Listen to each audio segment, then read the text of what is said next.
Well, let's start with what specific stands are we discussing? And it really should be a stand by stand decision. And the planning starts way ahead of when we're even thinking about putting seedlings in the ground. The planning really starts even before the timber harvest, I believe.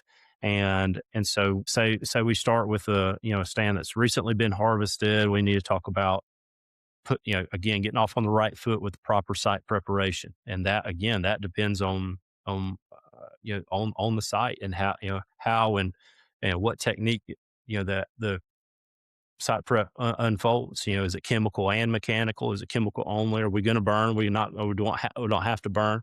Are we applying, via backpack hand crew? Are we spraying with a skidder? Are we spraying with a drone?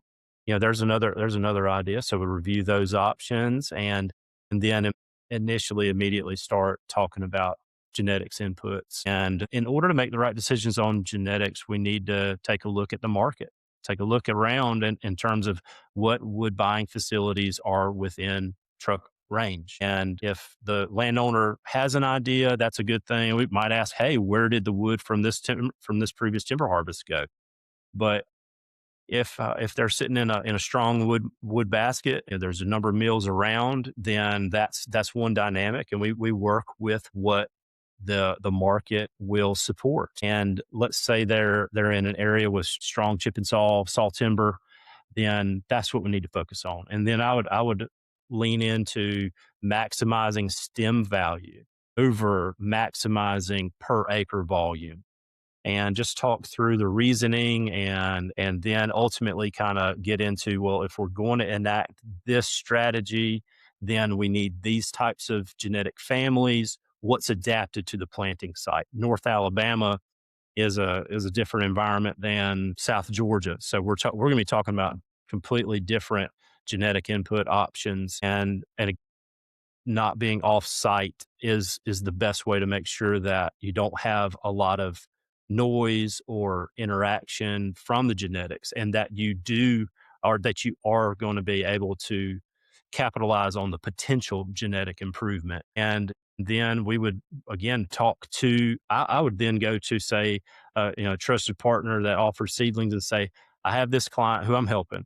They are located in this county, this area. We've got really good chip and saw timber markets. We must diminish the proportion of pulpwood. And what do you have that I can plant at this range of trees per acre that's adapted here? And then also talking about the logistics, the contractors available for the right stock type. If we're decreasing trees per acre, I think we should discuss containerized seedlings, or very, very good. I've seen actually very good machine planted bare root as an option. It's just we want to take out any of the survivability issues on the front end, because when we're planting fewer trees per acre, we don't have as much buffer, and much room for error. So we got to get the seedlings to live. So, anyways, we talk with the seedling provider on what they have as far as stock type and genetics. I say, send me a few options on what you think. I then say, I think this family and this family will work because, of my background and what I know to work. And I'll say, I know I like this one and this one, maybe these three or four. And I say, if you've got these, great. If you've got something that you think is better, let me know and we'll talk about it.